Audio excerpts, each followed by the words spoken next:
Good evening, ladies and gentlemen. My name is Louise Hager, and as Chairman of High Cancer Care, it's my great pleasure to welcome you all to the first online Natalie Shipman Memorial Lecture. I'm also delighted to extend a warm welcome to Professor Gordon Jayson, Professor of Medical Oncology, the Christie NHS Foundation Trust, and to Dr. Adrian Tuchman, Medical Director of the Marie Curie Hampstead. Normally at this time, I would ask people to turn off their phones and to get some housekeeping details out of the way. And we always ask for you to fill out an evaluation form. What we would ask this year is if you could, after the lecture, any feedback or of tonight's lecture and any other subjects you would like us to arrange, please do send them to talia.barkley@highcancercare.org. And if you would like a CPD certificate, please do email Talia. As is appropriate at a memorial lecture, I would like to take a few moments to talk about Natalie Alea Sholem, daughter of Chai's founder-president Susan Shipman, who is joining us tonight from Jerusalem. This is Natalie's 30th yahrzeit. Natalie had 3 different forms of cancer. She was diagnosed when she was just 2 and sadly passed away a month short of her 8th birthday from a brain tumor. Susan passionately believed that the family had been blessed to have Natalie in their lives, for however short a time that it was. And she was absolutely positive that something must come from Natalie's short life on this earth. And so she channeled her considerable efforts and considerable talents and considerable strengths, together with my mother, Frances Weingarten Alea Sholem, and they founded Chai. In those early years, no one could have imagined how Chai would grow or how much the need would be, or the influence Chai would have on the world of supportive cancer care, both nationally and internationally. We've all been affected by COVID. There isn't one person who hasn't felt its impact. And cancer has not stopped because of COVID, and neither has Chai. And despite many challenges, and due to the fantastic efforts of Lisa Steele, our chief executive, and the most wonderful dedicated team at Chai, we have carried on doing whatever we can and to provide as many services as possible, not just services, but groups, support groups, interactive groups through phone, Skype, and Zoom. Well, I would like to focus tonight on just one particular service, which I think is very relevant to Natalie. And I just heard this story today, so it really is very, very meaningful. When Natalie passed away 30 years ago, cancer wasn't spoken about. It was called the Big C. In fact, that's our latest campaign, is to take the Big C and to turn it into the Big C of care, rather than just the Big C of cancer. But no one said that word, and certainly not to children. It was felt if you didn't say it, the children wouldn't feel it, they wouldn't know there was anything happening. But we know now how much children pick up and how important it is to give a positive message as much as one can in often a very dark situation. And so our Chai in Schools service, which now operates in 23 schools across the UK and gives advice internationally as well.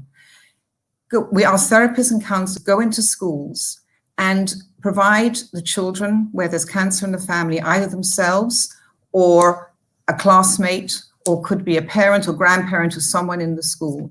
And we go and we support the children and also the teachers, many of whom are very young and have never come across having to deal with terminal illness.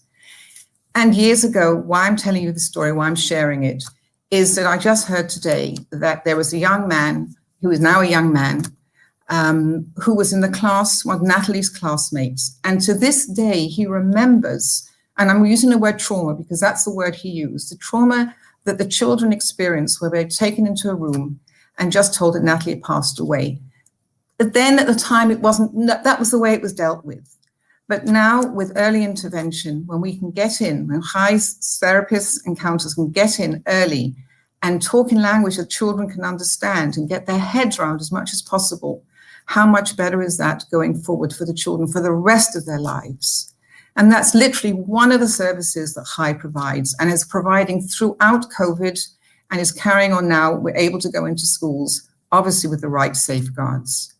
And so now, 30 years on, literally tens of thousands of cancer patients and their loved ones have felt the tangible benefit of high, and that is so much due to Natalie. So she is still with us, her influence is still felt, and we, all of us, owe her a great debt of gratitude.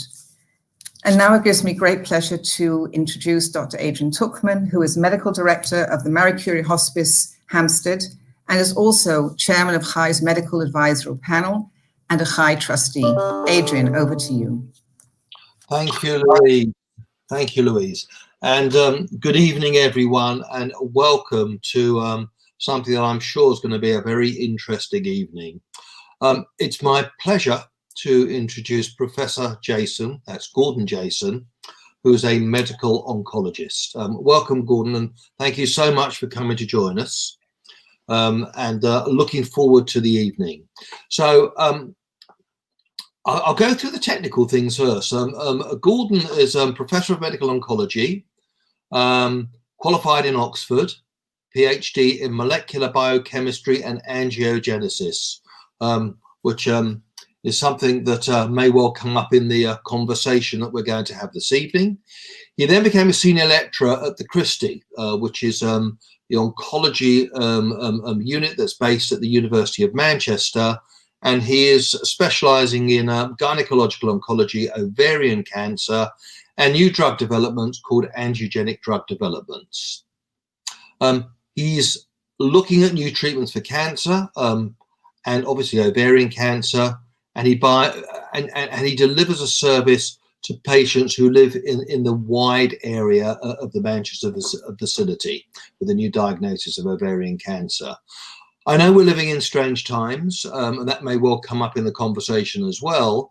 I appreciate that this is an online Natalie Shipman, but we are very, very lucky, and we're really looking forward to listening to Gordon. If you put your comments, if you put your thoughts in the comment box, we will do our best to look at the comments and try and answer most of your questions. That will be at the end of the meeting. So, Gordon, over to you, and thank you for joining us. Thanks very much, Adrian. That was a huge build-up. No pressure. So I'd like to thank Louise, Adrian, and Lisa for giving me the honour of presenting the 30th Yahrzeit Natalie Shipman Memorial Lecture for HI. I'd like to show you just the picture here of Christie Hospital, which is where I work. I'm a gynecological medical oncologist, which means I treat women with cancer of the ovary, cancer of the womb, with systemic treatments like chemotherapy and drug treatments. So here you can see one of the latest pictures of the hospital, and you can see here the new proton center, which is not actually relevant to ovarian cancer, but it's an exciting development for treating children, particularly where you need to minimize the damage of radiotherapy to other parts of the brain. In the middle here is the chemotherapy suite and new drug development center. And here on this side is the entrance and also the interventional unit where we take biopsies and carry out various procedures. Now, having said all of that, you can tell that it's actually an artist's impression rather than a real photograph, because this is Manchester, the skies are blue, and there are empty car parking spaces, something you never see in any NHS hospital. So without wishing to put you off your dinner that you've just had, I need to go through the anatomy just to remind you about where the ovaries are. So the ovaries are oval-shaped organs that are situated in the pelvis and are attached to the womb, the uterus, by ligaments, and also connected via the fallopian tubes through to the uterus as well, through which eggs can transfer and, if fertilized, can implant to form embryos and then babies. The uterus is connected to the vagina and then the outside world. And I put this up here because there's several misconceptions that we often get in the clinic. So I'm just going to go through the background to ovarian cancer and some of the issues that patients often say to us. So a typical one that patients say to us is, number one, I've had my cervical smears, which is a smear of this area here, the neck of the womb. Why didn't that pick up my ovarian cancer? And the answer is because actually the ovaries are anatomically in a different place altogether. We've had more extreme examples of some patients not understanding the difference between vagina and uterus and not understanding about potential for having sex after having a hysterectomy. And this is important because in our latest work, we're now seeing upwards of 70% of patients with psychosexual morbidity after treatment for ovarian cancer. And I'll now show you another picture now from the side, where you can see the uterus again, which is just shown up here, and the ovaries on top. And there's several important reasons that I'm showing you this. The first of which is that the ovaries are right at the top of the structures of the pelvis here. So that when you develop an ovarian cancer, what happens is the normal organs that are around here just move out of the way. So if you contrast that, for instance, with a patient who has a tumor in the brain, where the brain is effectively contained in a closed box called the skull. If you have a 1 centimeter tumor in your brain, that causes pressure very quickly because the skull allows pressure to build up very quickly. Whereas here in the pelvis and the abdomen, a small swelling doesn't cause any symptoms at all. And so very often our patients say, look, I had 3 or 4 months of irritable bowel-like symptoms. My tummy was swelling up or going down, and my GP just didn't spot it. And the answer is that actually this is a very difficult issue to pick up because all the other normal organs move out of the way. Now, in a minute, I'll go through the symptoms and explain how we can distinguish these symptoms, but it's quite subtle, and you have to be quite careful about listening carefully to the patient. But essentially, in the ovarian cancer, the swelling just moves normal organs out of the way. And so pressure symptoms, which are a typical way that many cancers come to light, actually occur quite late on, and usually after a few weeks of symptoms developing. Now, if you contrast that with cancer of the womb, which is here, you can see that if you have an abnormality of the inside of your womb, that very often causes bleeding at the earliest possible point. So what people notice with cancer of the womb, what we call endometrial cancer, is bleeding. And that bleeding often happens in women who's gone through the menopause, so we call it postmenopausal bleeding. And that's a typical feature of cancer of the womb that actually happens quite unusually in ovarian cancer. So in ovarian cancer, most of the organs move out of the way, and so the pressure symptoms that typify ovarian cancer tend to come to light late on. And that contrasts with cancer of the womb, which is usually detected at a very early stage, simply because anything that happens on the lining causes a little bit of bleeding that is then seen as a vaginal discharge of some blood. Now, just as an aside, the other reason that I put this up is you can see the difficulty in the design of humans. I just need to give you some comfort in that men have prostates, just in case you're feeling this is a very unfair description here. But the design problem here is that if you're giving birth to a baby and you're squeezing a baby down this narrow canal, you can see now exactly why you get damage to the bladder and damage to the rectum and pelvic floor weakness as a result of giving birth. So let's now move on and just go through ovarian cancer in more detail. In the UK every year, we get 7,000 new diagnoses each year of ovarian cancer. And sadly, that takes or accounts for 4,000 lives each year. The chances of developing ovarian cancer for a woman in the UK is roughly 1 in 70, or just over 1%. And as we'll go back, we'll come on to talk about throughout the evening, in the context of Braca gene abnormalities, that increases to about 2 to 2.5%. Through inherited risks of ovarian cancer that affects the Ashkenazi population. The average age of developing ovarian cancer is 60 years. And the risks for developing ovarian cancer are age. As you get older, the risk increases. Family history, and I'll go through this in detail, but essentially we're looking for history of breast cancer or ovarian cancer in the family. And I'll talk in more detail about the Braca gene in particular, because that's relevant to our latest developments. Then there's some interesting epidemiology. The earlier your periods start, the greater the risk of ovarian cancer. There's a small risk with HRT, and that's after the menopause, just 2 or 3 extra cases per 1,000 after treatment for 5 years. But really that itself should not necessarily put you off having HRT. I'll come back to this issue now, this business of early periods, because there's epidemiological evidence, if you look at this top diagram here, that every month, when you have, before you have your menopause, the ovary is disrupted as it releases an egg. An egg travels down the fallopian tube, and if the egg is not fertilized, then the woman has a period. The lining of your womb is shed in the period every month. But some of that appears to go back up the tube onto the surface of the inflamed ovary. The ovary is inflamed because it's just released, it's just, if you like, had a rupture on its surface and released an egg, and as a result, there's some inflammation on the surface. And it's then compounded by a little bit of menstrual products or period contents going onto the surface, and that causes more inflammation. And we know that long-term inflammation is a risk factor for cancer. So now if we look at these risk factors, if you have early periods, that means you have more periods, more irritation to the surface of the ovary. Whereas things that stop periods happening or stop ovulation are protective. In other words, if you have pregnancies, we know that if you have pregnancies, that stops ovulation for 9 months, and that decreases the risk of developing ovarian cancer. And so does the oral contraceptive as well, because it stops release of the egg. Similarly, some women choose to have tubal ligation, in other words, having your tubes tied. And having your tubes tied also decreases the risk, presumably because of the reflux of menstrual products from the lining of the womb back onto the surface of the ovaries. That's decreased. And similarly, if your periods stop early, there's less inflammation and therefore less risk of ovarian cancer. So we don't understand the mechanism of this, but a lot of the epidemiology suggests that there's something about reflux of menstrual products, of period, onto the surface of the inflamed ovary that in some women is increasing the chances of ovarian cancer. But please be reassured, as I said at the top, the risk is low. Now, some of you will remember about a year ago, Johnson & Johnson in the US ended up with a bill of several £billion for making talc that appears to be, that the American courts said was a risk for ovarian cancer. But in fact, if you look at all the data, that's really not convincing at all. And there's not really convincing that talc is a risk factor for ovarian cancer, despite this case. And I know that Johnson & Johnson will put an appeal in against these cases. It's really not thought to be a major risk factor for ovarian cancer if you look at the entire literature.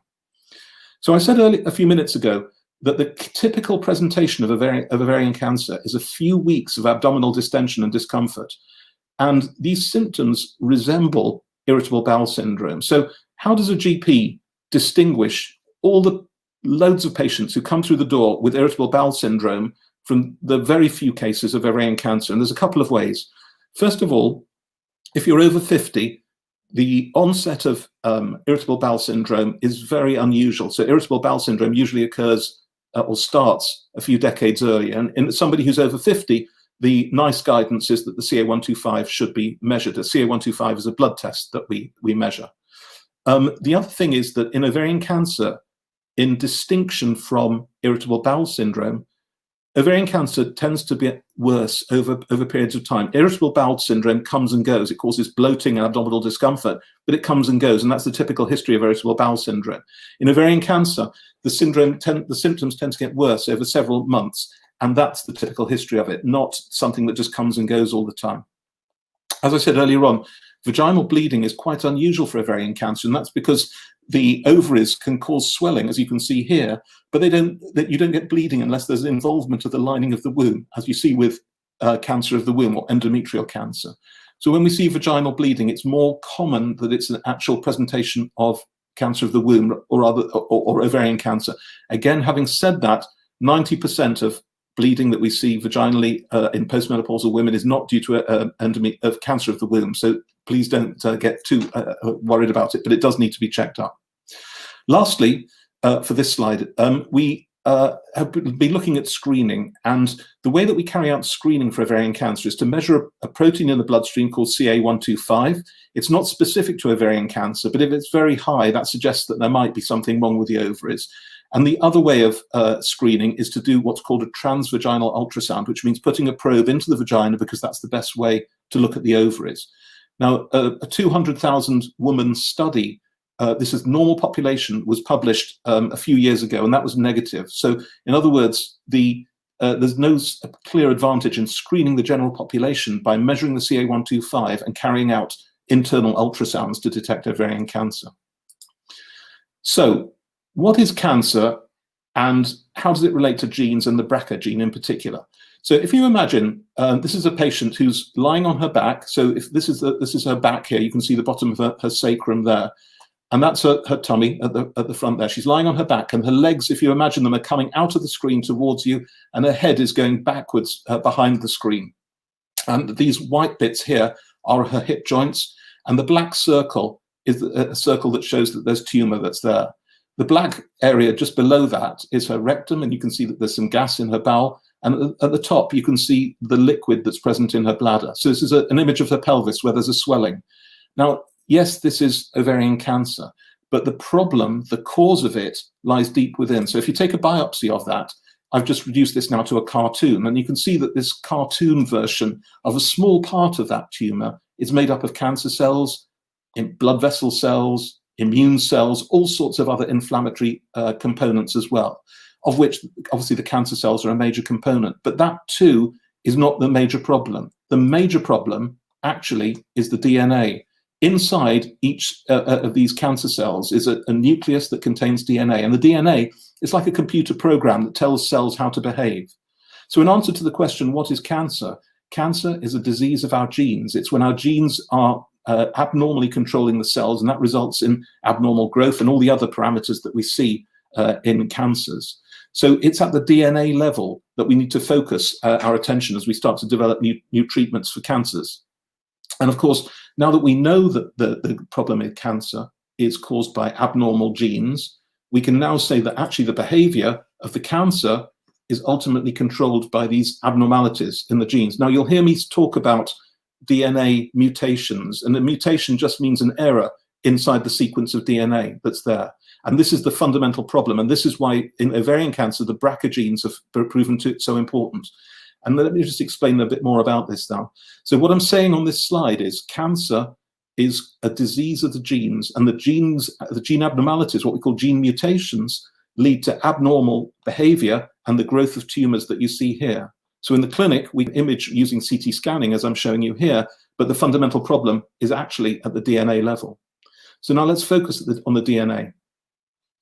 The Braca genes, which I'm going to be focusing on for a few minutes now, the Braca genes are genes that make proteins that repair DNA. So if you can imagine, when a cell multiplies, it's very important that it multiplies the DNA accurately at each time it produces a new cell. But that doesn't happen in cancer. And so the cells need to repair any defects or mutations that are present so that the daughter cells of any particular cell behave appropriately. Now, as I said, in cancer, DNA damage is the cause of cancer. And if your Braca genes are not working, if your Braca genes are mutated, then the DNA is not repaired and they start to accumulate more and more defects. So the Braca genes are very important for maintaining the integrity of your DNA. So if we accept that Braca genes are important for ovarian cancer, we now need to just talk a little bit about the genetics. The Braca genes are inherited by children in 50% of the children. So there's a 50-50 chance that a child will inherit from the mother or the father the Braca gene abnormalities. And if a child does inherit the Braca gene, roughly speaking, there's a 50-50 chance of developing breast or ovarian cancer themselves. So it's quite important that we pick this up. Now, there are two families, if you like, of Braca gene abnormalities that we see. When the BRCA1 gene is abnormal, we see that patients are at increased risk of breast and ovarian cancer. So that means it's largely affecting women only. There are some male breast cancer cases, but it's largely women that are affected. With BRCA2, we get male cancers being affected as well. So you get breast and ovarian cancer again, but you also now see people with prostate and pancreatic cancer. And so we now know that we need to take a detailed family history from our patients that not only focuses on breast and ovarian cancer, the female cancers, but also looks at prostate, obviously being male, and pancreatic cancer, which can occur in men and women. So these are all genetically linked cancers. We also need to take a history as well from our patients. And we're looking now for our patients in developing ovarian cancer, particularly under the age of 60, although increasingly we're starting to look for Braca genes in all of our patients. And we know that there are particular gene mutations, if you like, that the Ashkenazi population pass on to each other. And I say that as an Ashkenazi Jew myself. So because we marry each other, we can pass on similar gene abnormalities from one generation to another. And the genetics teams now know which Braca gene abnormalities are present in the Ashkenazi population, and they can look for them specifically. We're not quite at the point yet where all the Ashkenazi Jewish women in the population are being screened for it, but it's something that is being discussed and potentially is a way forwards for the community. I say this is because there is a genetic way of potentially fertilizing eggs and looking for the abnormality and then selecting embryos that lack that BRCA gene abnormality, a mechanism called PGD, or prenatal genetic diagnosis, that could actually remove BRCA genes from one generation to another. And we can come back to that in the discussion if that's of interest. We also ask families whether there's a breast cancer history in patients aged under 50, and that's because breast cancer is very common. So we're looking for inherited breast cancer. It tends to affect the under 50s, and of course ovarian cancer as well. So if we detect these histories, what do we say to our the relatives of patients with BRCA gene abnormalities? Well, we tell the daughters of patients who have BRCA gene abnormality, if they've inherited the BRCA gene, try to complete your family before the age of 35, because after that age, the risk starts to increase a little bit, particularly in the 40s. And in those families, we can pretty much stop the development of ovarian cancer altogether if patients have hysterectomy, both tubes and ovaries removed. And some patients also have breast surgery as well to decrease the chances of developing breast cancer as well. Now, clearly, psychologically, this is traumatizing surgery, and it does have a lot of side effects. And as I said, we're starting to focus on the psychosexual consequences of doing operations like this on our patients. But potentially, if you pick this up, and we're trying to pick it up now in all of our patients and look for these BRCA genes in all of our patients with ovarian cancer so that you can warn the children in advance, you can potentially almost remove the chances of developing it altogether if you carry out this surgery. But clearly, if you do surgery that involves a hysterectomy and remove the tubes and ovaries, you could do it at a very young age, but then that would prevent the woman from having her own children, which obviously is a very significant intervention. Okay, so I'm now going to just explain the biology behind the BRCA gene and why we've developed treatments based on understanding this mechanism. So as I said to you before, BRCA, the BRCA gene, makes a protein that repairs DNA, and repairing DNA is really important. That's the computer code that's inside every cell of our body and tells our cells in our body how to behave. When you cut your skin heals up and it stops growing at the right point. It doesn't carry on growing. And that's because the DNA code is telling it to stop growing. And so every single process in our body is controlled by our genes. Now, it turns out that the BRCA gene has a partner system called PARP, and the two together balance each other out to repair DNA. So in a normal person situation, these two mechanisms are working together to repair DNA if any abnormality occurs. If a person has a BRCA gene abnormality, the PARP system takes over and repairs the DNA pretty well, and it takes over and stops any abnormality happening. So this is the situation in a woman who has an inherited BRCA gene abnormality. She's reliant solely on that PARP system to help repair her DNA if there are any mistakes that happen. And mistakes happen all the time in our cells. We just need to repair them or get rid of the cells if there's a problem. Now, on the other hand, if you bring in a drug called a PARP inhibitor, which we use in the clinic, and we use that to block that system, that won't do anything to somebody who has an intact BRCA system, because these two mechanisms, they cover for each other. So again, the DNA is repaired. Where we take advantage of this is in patients who have a genetic defect in the BRCA gene. They're reliant on the PARP inhibitor, particularly in the cancer cells. And if we use a cancer drug called a PARP inhibitor to block that system as well, both of the systems are blocked, and that causes cancer cells to die. In cancers, there's much more of a BRCA effect that's seen in the rest of the body. So these drugs are not completely specific, but relatively specific. So what we're taking advantage of is that in a person who has a BRCA gene abnormality, their cancers are very, very dependent on this remaining system, the PARP system, to repair the DNA and for cells to survive. But if you give them a drug called a PARP inhibitor, that blocks that process, and as a result of that, the cancer cells die. Now, many of you will have heard of PARP inhibitors, and over the last few years, they have been developed and used in recurrent ovarian cancer. But what you might not know is that in late 2018, a trial called SOLO-1 was reported. And in that trial, 391 patients who had abnormal BRCA genes with advanced ovarian cancer were recruited. And they had to have had their cancer controlled, first of all, by surgery and chemotherapy.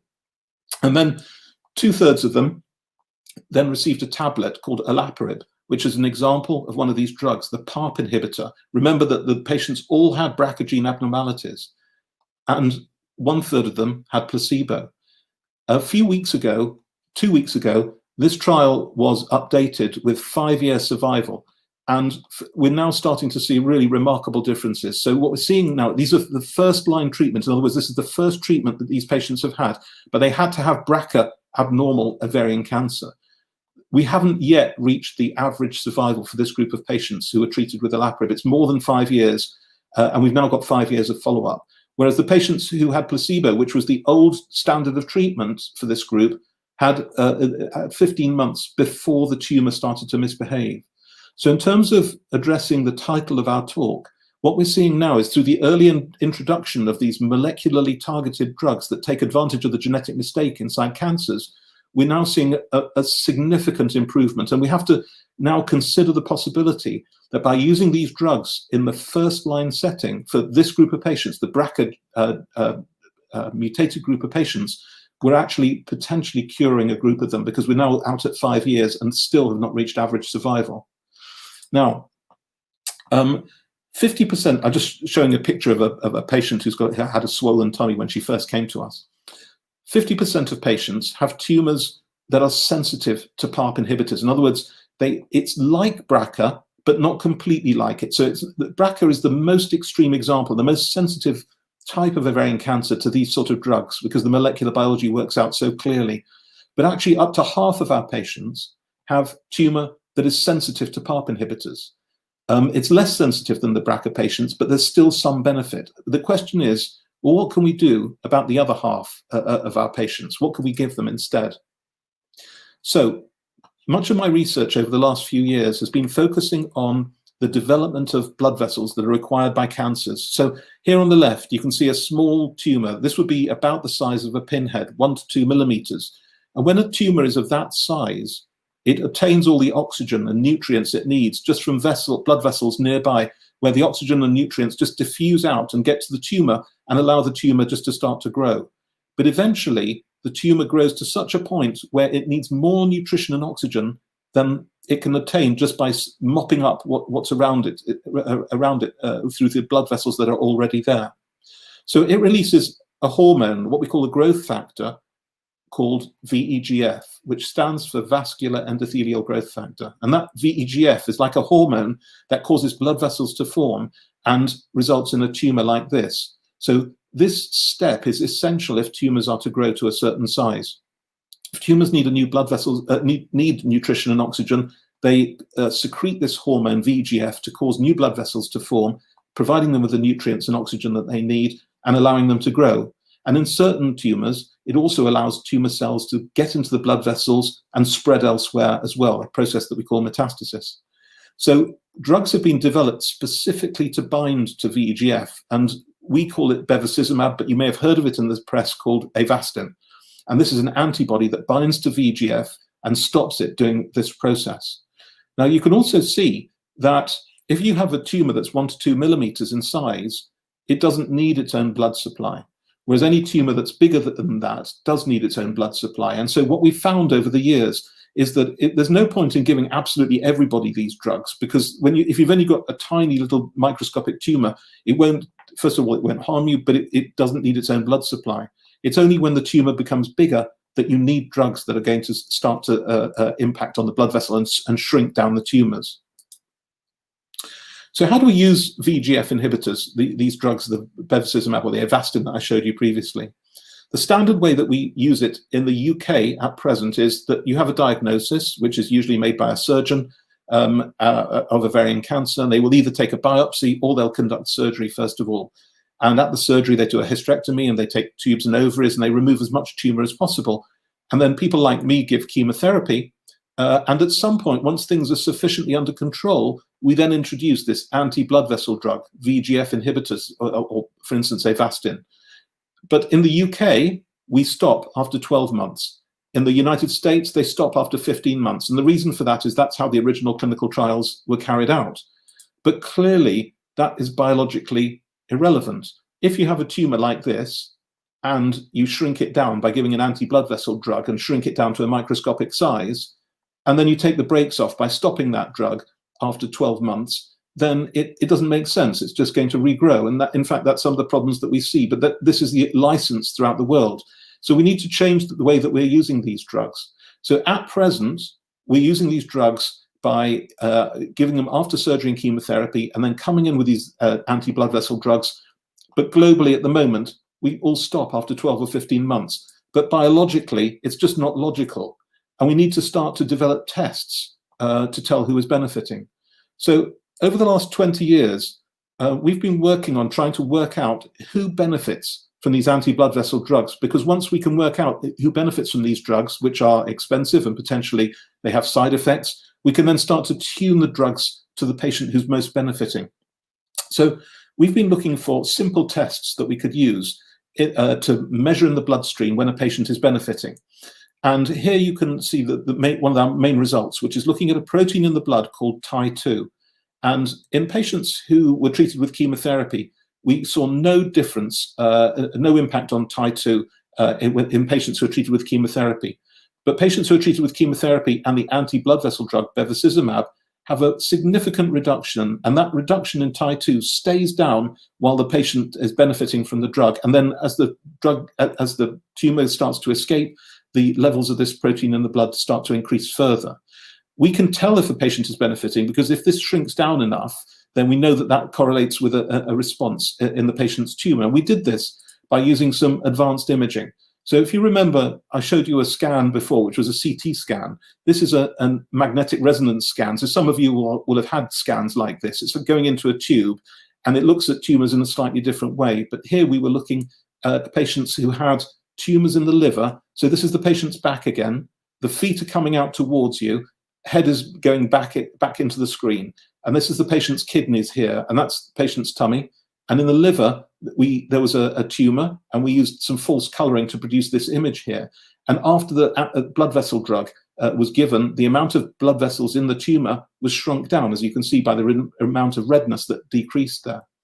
So we were able to correlate changes in the bloodstream measuring Ty2 with what was going on in the tumor. And we demonstrated this now in 3 different cancers: in ovarian cancer, bowel cancer, and in bile duct cancer, and using 2 different types of drugs. So we think we've got an answer. And this is significant because globally, people have been looking for a test for, well, the last 20 years, really, to guide the use of these drugs. Whom should we treat? Who can we retreat with these drugs?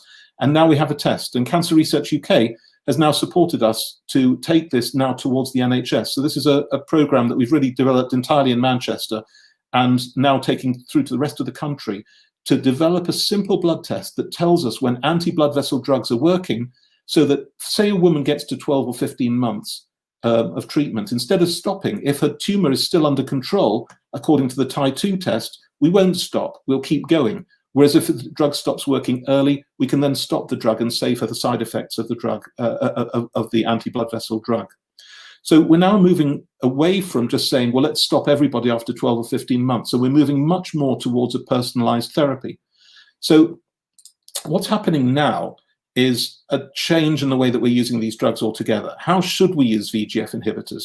Well, as of 2020, this is the direction we're going in. And I'm going to talk about now PARP inhibitors and VEGF inhibitors as well. So if you followed what I've said so far, we've got a group of 50% of patients have tumor that is sensitive to PARP inhibitors. The most sensitive ones are the patients who have the BRCA. But we've also got a group of patients who we could treat with these drugs, the VEGF inhibitors, and it doesn't matter what their BRCA status is, these drugs tend to work so long as the tumor is an advanced cancer. So a year ago, people started to ask, well, what happens if we put these 2 drugs together? So we now are looking at, probably later on this year or next year, the possibility of treating patients with surgery and chemotherapy, and then coming in with a combination of a VEGF inhibitor and a PARP inhibitor together, because this group together looks like we're improving on things even more than using either drug alone. So we can use the VEGF inhibitors, and we can monitor their effectiveness through the Ty2. We also know there are some tests now that we can use to try and predict who benefits from PARP inhibitors, but by combining these 2 together, we can improve on using either drug alone to try and keep the disease under control for longer. The other thing that's happened over the last couple of years is we're now able to say there's a group of patients who appear to benefit from a second operation. And I know that doesn't sound like a great option, but actually, again, it seems to be putting back the recurrence of the tumor. So typically, we've always carried out surgery at the beginning with chemotherapy. Now we're looking at double maintenance therapy to try and stop the illness misbehaving. And then potentially we could go back and remove the tumor again now in certain patients. But where I think we're looking into the future, now that we've got a test that I think will be in the future able to fine-tune the drugs for our patients, is we know from another clinical trial that we can reuse these drugs. These drugs, the VEGF inhibitors, work again and again and again. You can use them each time. The NHS doesn't support it, but what I'm showing you is this is the direction of travel that we're moving in. We know already that we've got this treatment for the first-line therapy, the first-line use of the drug. But a trial that was presented recently has suggested that you can use them again. And because we've now got a test that we're developing, we can start to try and encourage the NHS to go down the more sensible route of saying, well, let's just use the drugs when we know that they're benefiting the patient, rather than trying to treat everybody, and we can use and reuse them. And that contrasts, unfortunately, with the situation with PARP inhibitors. PARP inhibitors are like a smart chemotherapy drug that take advantage of the molecular mistake that I highlighted earlier on. But unfortunately, it looks like once you've used them, the tumor escapes by developing resistance. And so our preliminary work and work of others around the world suggests that you can't necessarily reuse these drugs, but you can reuse these anti-blood vessel drugs, presumably because blood vessels are not cancerous, they're normal cells, and therefore they've got normal biology that you can control each time by re-administering this drug again. So we're starting to see a major shift in the way that we treat patients. As of right now, we are in a position where we can use PARP inhibitors on their own for patients who have Braca gene in the first-line setting. And for the rest of the population, we have VEGF inhibitors. This combination is currently being considered by NICE, and we're waiting for the outcome to come through. But obviously, that's one encouraging step. And this one, I think we'll have to push hard for this, but it is a useful step potentially for our patients for the future. And then we can go back to chemotherapy as well. So what we're talking about is the stepwise incremental improvement in the way that we manage patients with ovarian cancer and recurrent ovarian cancer. Just to be clear, there is a proportion of patients with early ovarian cancer where surgery and chemotherapy will result in cure. And I'm not talking about that group here. What I'm really talking about is patients who have advanced ovarian cancer where the illness has spread throughout the patient's tummy. Okay, so many of you will have heard about immune drugs. These are drugs that are used to reactivate the immune system so that cancers can be fought by your own immune system. There are various components that we need inside our tumors if that is going to work. First of all, we need immune cells to be present, and they're definitely present. We can take a biopsy of an ovarian cancer and look under the microscope, and you can see that immune cells are there, the immune cells that would actually kill a cancer if they were activated. The problem in ovarian cancer is that the type of genetic abnormality that we see is we often see loads of copies of normal DNA. So the DNA is messed up by having loads of copies of it, but not the new molecules that you see, for instance, in lung cancer, because the mutating effect of cigarette smoke. So in lung cancer, you develop a whole load of new molecules that are foreign to the body and to which the immune system can respond. So the initial trials of immune drugs have been tried in ovarian cancer, but they didn't work. And again, a couple of weeks ago, we saw at one of the international meetings attempts to try and boost that by giving VEGF inhibitors, because they have an immune action as well as a blood vessel action, with immune drugs. But unfortunately, that still didn't work. The only way so far that we've found of getting immune drugs to possibly work, and it's nowhere near the NHS yet, is by combining VEGF inhibitors with PARP inhibitors and immune oncology drugs. The problem is that, first of all, this is a highly toxic combination. But secondly, these drugs cost about £100,000 a year. These are another £60,000 a year, and these are about £25,000 a year. So it's completely unaffordable. And so there's a lot of work to be done. But I just want the take-home message for the moment is that immune drugs are not active in ovarian cancer, but they're active in other forms of cancer, principally because there are no new molecules to which the immune system can respond. So I just want to finish up with our work on advanced ovarian cancer. Once you get through these first-line measures, what are we doing about the later stages of a woman's life with ovarian cancer? And one of the problems we have in ovarian cancer is that the illness can affect your bowels, and it does it by putting a sort of cling film around the outside of the bowels that stop them working. So you get a lot of rumbling noises and swollen tummy as a result of it. And here you can see an X-ray of a woman's abdomen, and the bowel is quite swollen up, and the woman is standing up. So these are fluid levels that you're seeing because the fluid is all stuck in her bowel, and this is what we call bowel obstruction. Now, around the world, there's little research going on in this, yet this is one of the most common complications that we see in ovarian cancer. So we're carrying out one of the first clinical trials in which we're starting to give chemotherapy, and then once the illness is under control, we're bringing in one of these anti-blood vessel drugs. And we've done it so far quite safely, despite there being risks of doing this. We're always worried that the patient's bowel might burst as a result of doing this, but we've developed a protocol that looks safe, and therefore we're developing hopefully the first protocol, the first way of treating this sort of illness to try and get things back under control and then keep it there. Now, one of the issues with this is that sometimes the person's bowels can become blocked with advanced ovarian cancer. And as a result of this, sometimes we need to introduce intravenous feeding. So we can't leave somebody without fluids. And if somebody can't have food, the question then is, can we provide nutrition to them through some other mechanism? And so we can put in what we call a central line underneath their collarbone or in their arm, and actually give them food at home to take over their bowel function. It's not an ideal solution, but it is a solution to dealing with when we can't use chemotherapy to unblock somebody's bowels, or there's no surgery that's possible to do it. And so I'm really pleased to say that last week, and in fact today, we've appointed people to our CareGo unit, which I think is an NHS first, and it stands for the Complex and Recurrent Gynecological Oncology Unit. What we're dealing with is the complexity of how do we manage somebody whose bowels have become blocked as a result of ovarian cancer, and how do we efficiently manage it? So we sort the patient out and allow her to go home to her family as soon as possible. So this CareGo unit, we've just appointed 2 members of staff to it, and I think this is the NHS, if not global first, that it will be opening hopefully in the next couple of months. Last of all, there's something that is special about being treated, I think, in a cancer centre or a research active cancer centre in the UK.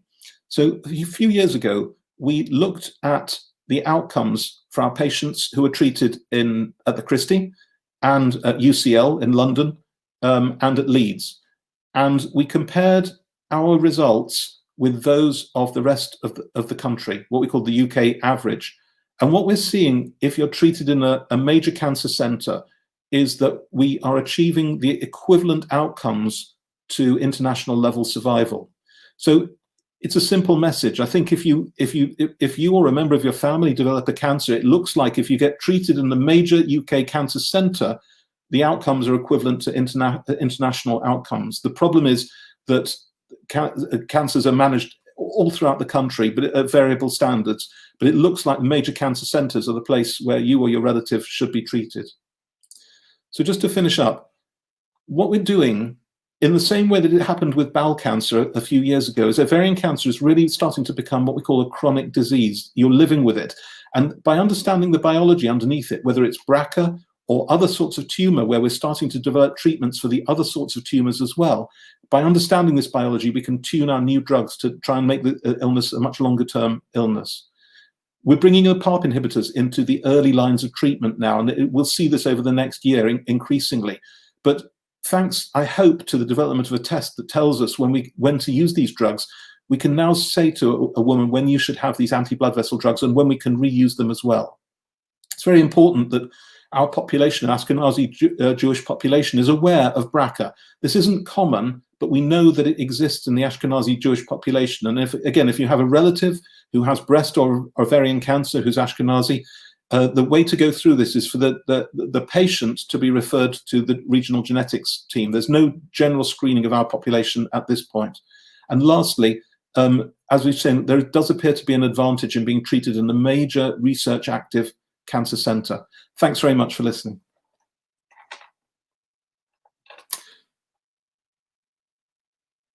Is Adrian there?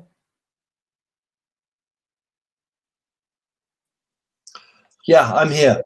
Gordon, thank you so much for that. I was on mute, I'm afraid. Oh, okay. And my wife is often trying to do that to me. No, thank you very much. It was really interesting and really clear what is very complex new treatments. So very understandable. So Gordon, thank you so much for that.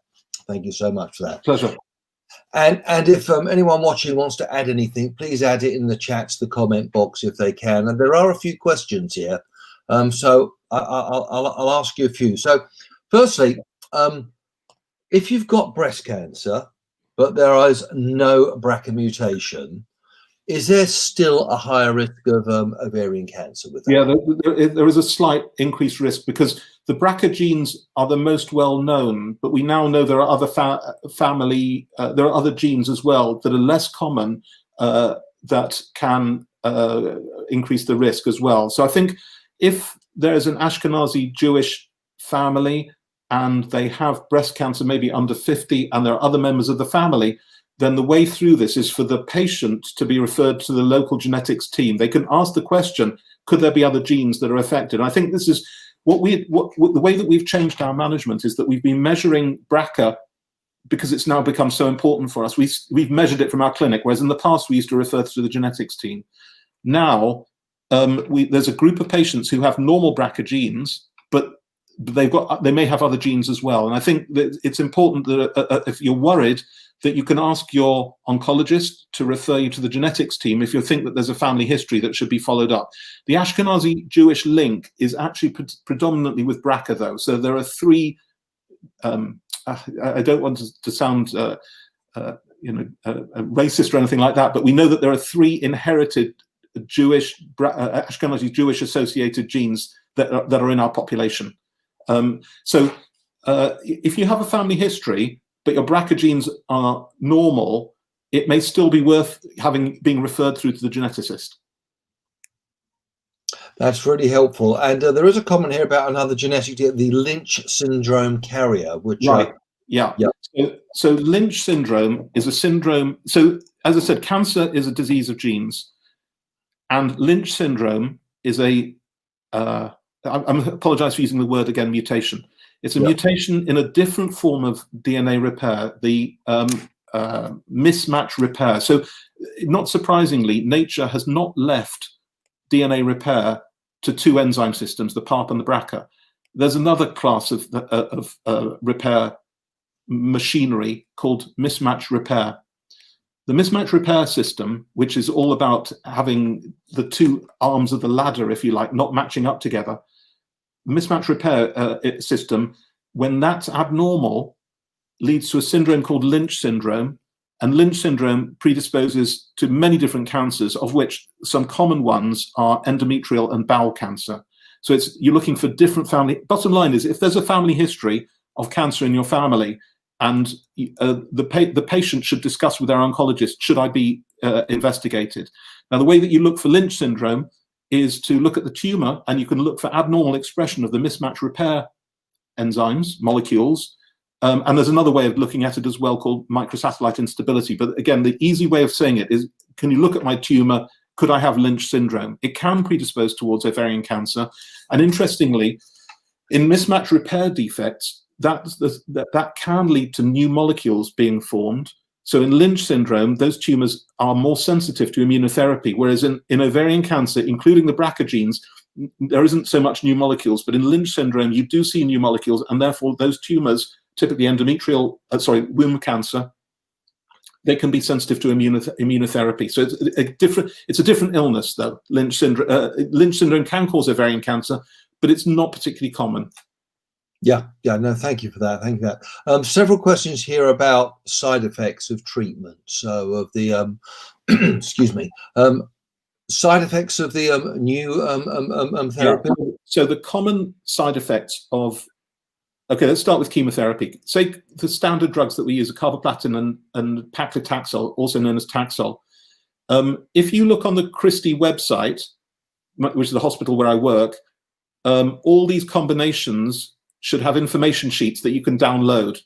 Also, Cancer Research UK website will give you good quality information as well. So carboplatin and Taxol can cause hair loss, and that'll occur roughly after about 2 weeks of treatment. I'm sorry to use the phrase, in no particular order. You can get numbness in your fingers and toes, muscle aches, blood count problems, which means that your white cells or defenses against infection can go down. Sometimes your platelets, which are the clotting cells, they can be reduced as well. Again, this happens, if you're given treatment every 3 weeks, that happens in the middle week predominantly.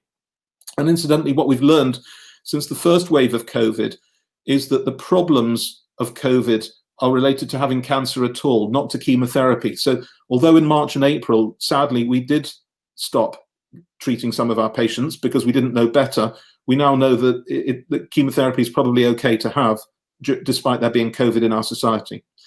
So now if we look about the PARP inhibitors, the common side effects of the PARP inhibitors, which are tablet treatments, are blood count problems as well, because they're a smart form of chemotherapy, so they can affect your white cells, defenses against infection, and your platelets as well.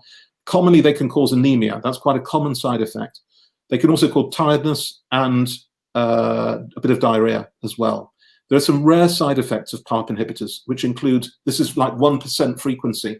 So they can cause some inflammation of your lungs, what we call pneumonitis, and very rarely precancerous damage to your bone marrow or even cancer of the bone marrow. But this is like 1% chance. It's probably about the same as chemotherapy anyway, and cancer of the bone marrow is called leukemia. But the benefit appears to massively outweigh those disadvantages. Lastly, Avastin or Bevacizumab, which is the commonest VEGF inhibitor that we use. The most common side effects we see with that, usually it's quite well tolerated, but it can cause raise in blood pressure and protein in your urine. And we're not particularly bothered about protein in your urine. We measure it, keep an eye on it, but we're not too bothered about it. And we've become much better at controlling blood pressure. So that's a crash course in the side effects. But I'd recommend looking at Cancer Research UK as a good quality website. And I know that our hospital has information sheets on most common treatments available as well. Yeah, no, it's interesting, isn't it? Because I guess the sort of follow-up question to the side effects is people are living longer. They're living longer with their cancer. Cancer's being transformed for many into a chronic illness. What we don't know yet are the very long-term implications, do we? No, that's fair, and I think that's a very relevant question. As cancer converts from an acute illness to a long-term one, that is very relevant. So, for instance, one of my patients has been on Avastin for many years, and it's possible that the strength of her heart has been affected. But this is 10 to 14 years down the line, and so yes, there are longer-term side effects, and we do know to look out for them. So, some cancer physicians have been aware of this for years, like the lymphoma team, where they know that they're going to cure a lot of their patients. So they know to look out for long-term side effects. For us, we are now developing that as an issue that we need to look out for. That's absolutely correct. Okay, that's very helpful once again. I have a question here about the sort of dark side of cancer was that ovarian cancer used to be called the silent killer. Yeah. Would you? I guess. Yes. So this is what I was saying before. GPs have a very, very hard job because 99% of the patients they see will truly have irritable bowel syndrome. The difference is the two key issues that NICE has brought out is if you develop irritable bowel syndrome, which is typically abdominal bloating, abdominal pain that comes and goes after the age of 50, then NICE recommends that your CA-125, which is a blood test, is measured. And that's because irritable bowel syndrome should not come on in your 50s. Secondly, from the GP's point of view, the difference between irritable bowel syndrome, which comes and goes, versus ovarian cancer, which is what we call indolently progressive. It progressively gets worse over 3 or 4 months. The symptoms get worse. So very often a GP's seen a patient 4 or 5 times, something cropping up, and then the idea becomes clearer. It's very difficult, but if something is getting worse over a few months, then that's what to look out for. Whereas irritable bowel syndrome typically comes and goes, and the person goes back to how they normally are otherwise. But as I said, irritable bowel syndrome tends to come on in a much younger age group and might last into their 50s. But if it starts in your 50s, then that's a different matter. And I've got a very specific question here. Would you advise a patient who has had a hysterectomy at 45 and who is on HRT to have their ovaries scanned and or have their CA-125 test? No, don't do that. So if you have a hysterectomy and we've discussed these sort of things before. The ovaries are still in place, but so the patients must have gone through the menopause then if they're on HRT as well, because otherwise your ovaries. So roughly speaking, the average age of menopause is roughly 50-ish, and we just to differentiate in the audience's mind. We know that most patients who've had ovarian cancer who can have a hysterectomy in both tubes and ovaries, they can have literal replacement up until the age of 50 without any harm happening to them. And in fact, that's recommended. It's not dangerous to have it.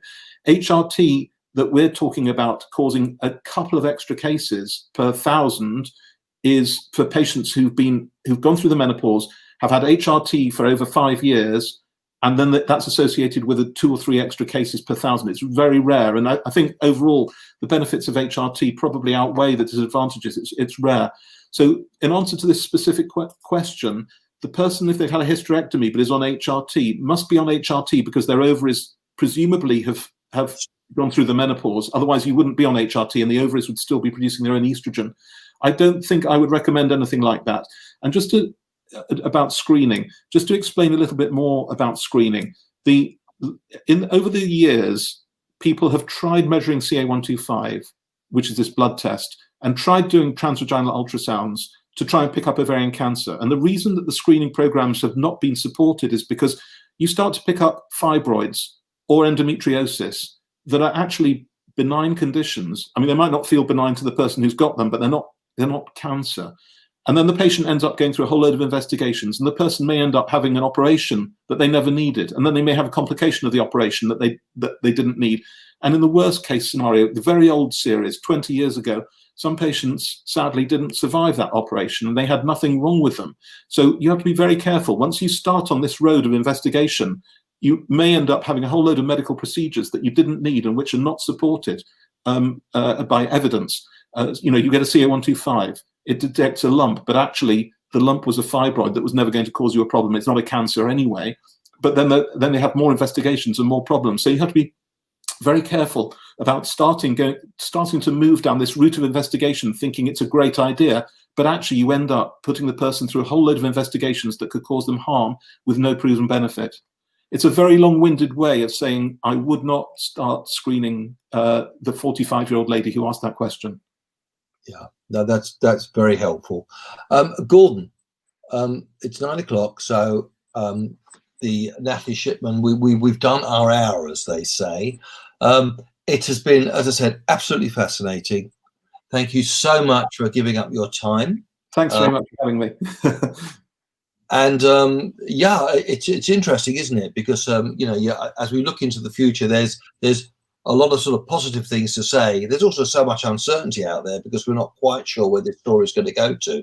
So, but thankfully we have people like you around to direct the story, and let's hope that. Well, not let's hope. Things will just get better and better. So thank you very much, Gordon. Thank you. Thanks to all of you. Thanks for all of you. Thank you.